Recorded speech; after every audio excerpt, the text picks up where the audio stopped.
Welcome to Crisis Preparedness, the real test of board governance. We'll explore why preparing for uncertainty is crucial for organizational resilience. Most organizations spend significant time focusing on growth, profitability, and expansion.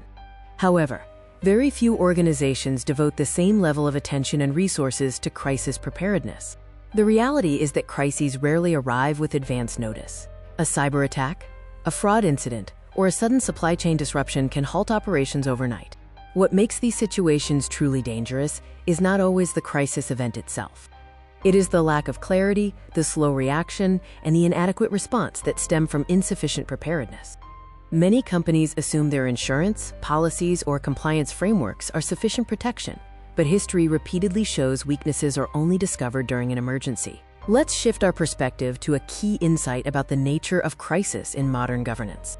A crisis is not merely an operational event, it is fundamentally a governance event.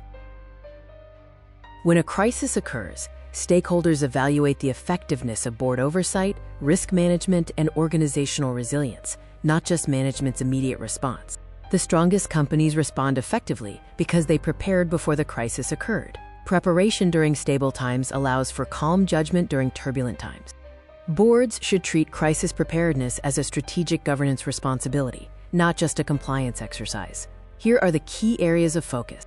First, conduct regular enterprise risk identification reviews covering strategic, operational, cyber, financial, regulatory, and reputational risks. Second, implement crisis response planning with a documented and tested framework that clearly defines roles, responsibilities, and communication protocols. Third, ensure strong cyber resilience oversight given increasing threats. And fourth, prepare for unexpected leadership succession to mitigate governance risk. Fifth, ensure business continuity and recovery plans are capable of functioning during disruption and are periodically tested, not just documented. Finally, the most effective boards conduct crisis simulations and stress testing exercises to evaluate true organizational readiness. Governance is rarely tested when conditions are favorable. Its true value emerges during uncertainty. Crisis preparedness is measured by the organization's ability to execute the plan, especially under pressure.